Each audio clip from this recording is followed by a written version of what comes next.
Good evening. This is Connor Martin with another episode of 7 Minutes.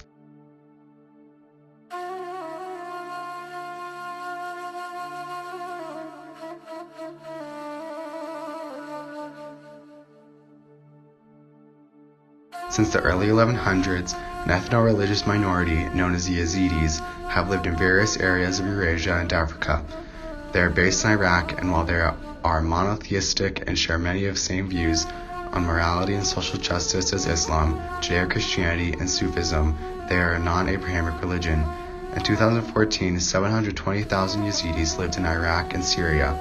Now, after mass genocide at the hands of the Islamic State, their numbers are believed to be fewer than 10,000. Those that survive are living as refugees on the slopes of the Sinjar mountain range on the northern border of Iraq and Syria. One of these souls is currently living in a refugee camp just across the Syrian border.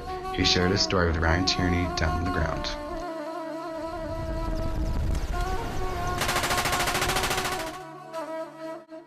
After an intense helicopter ride across a war-swept desert, our crew arrived at the Neraz refugee camp, run by the UN Refugee Agency. Located in Kurdish-controlled territory in the foothills of Sinjar Mountain, it is accessible by road, but due to recent ambushes and timed explosions by ISIS militants, our reporting crew took a Kurdish military helicopter. Once we arrived there, we were astonished.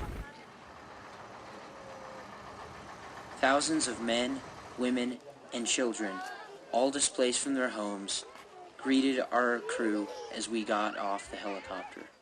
The stench of sickness was overwhelming, and everywhere people were in line for clothes and food. Amid the squalor and bustle of the camp, however, we met a smiling man who in this interview will be known as Fakir Adin Kario. For the safety of some of his family members that may still be under the control of ISIS, his name was changed, and we interviewed him in a dark room. His inspiring story is very real, however. He was 39 years old when we filmed this interview, and until October of 2014, he had lived in the Iraqi village of Kirkuk his whole life. I was born in the spring of 1978. My father was a preacher, and from the day I was born, he passed the stories of my ancestors unto me. My mother was compassionate, and both of my parents got along with the local Muslims, Jews, and Christians. Living in a small village in the western half of the country, the turmoil between Iran and Iraq during the 1980s caused little change for us. The American invasions in the early 2000s, in the long run, caused many problems for my family. Al-Qaeda attacks became frequent and food grew more scarce. By 2014, I had a wife, Dalal, and 3 beautiful daughters, Lamia, Kana, and Nadia. We even had a small dog. But one night, sometime in the spring, all of a sudden hundreds of men with Kalashnikovs charged into the village. I was coming down from the mountain, carrying berries when they came. My family fled, but they had no weapons. We are a peace-loving people. They shot my wife in the head, and little Lamia too. They took Kana and Nadia away, and I never saw them again. I hid in a cave in the mountain that I used to play in as a boy. I stayed there, praying for over a year. I recited the stories of my ancestors. Nothing could console me, however. I cried every day for my family, and I never left the vicinity of the cave till the Kurds liberated our village. Nothing was left, though. They uncovered a mass grave with over 2,000 of my friends and neighbors buried in it. I was not prepared. They sent me to this refugee camp in May of 2015, and I've been there, waiting for redemption, ever since. Despite the tragic circumstances of his life and the terrible atrocities that he has seen committed, Fakir has maintained a positive outlook. He founded the camp orchestra and is currently the conductor, and he also takes an active role in the upkeep and protection of Camp Nazor. I have suffered greatly at the hands of the wicked, and I am a refugee, but how am I supposed to respond to the immense love I have been granted? I was in exile spiritually and mentally when I came here. Nothing could relieve the anguish of losing my family, but my soul has been liberated by God through the wonderful human beings that have helped me, and I am eternally grateful. When I was a young boy, I was friends with the son of the local rabbi, and in Jewish theology, my soul would be the Israelites, exiled in Egypt, far from home, and the wonderful people who have helped me, the soldiers, the refugee workers, they are my Moseses. The biblical parallel does not lie on the shoulders of one individual, rather, it lies on the whole group, as their combined compassion has created it. Their love and God's love through them has set my soul free. The outpouring of love and support that Fakir speaks of truly is of biblical proportions. In his UN camp alone, there are over 100 refugee workers, representing 52 different countries across the globe.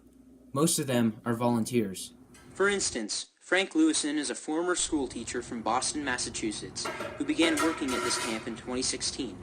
He is one of the cooks and greets Fakir and the other refugees with a smile every day. Or Sheikh Musafir, a UN peacekeeper from the Kurdish region of Iraq. He fought alongside the Kurdish rebel army in their effort to retake northern Iraq from ISIS. He helps guard the camp, risks his life during ambushes to protect the refugees, and even referees the camp's soccer tournaments with Fakir. He helped connect Fakir to Babakar Zabari, the commanding general of the Kurdish rebel army, so that Fakir can one day help retake his homeland.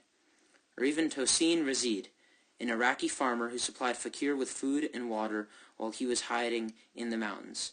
They are now good friends and live in the refugee camp together. Fakir, what message do you have for the world? To have faith and trust the love of others, for through them God performs his will. Thank you, Fakir. Thank you, Ryan. God bless you. 2 weeks later, on the night of December 19th, Fakir al-Din Kario was killed while defending Camp Nazor from the ISIS attack. He was 39 years, 7 months, and 12 days old. Thank you again for watching this special edition of 7 Minutes. We will be back next week reviewing the recent storm of sexual assault allegations in America and exploring the story of one inspiring woman. Thank you again for watching, and good night.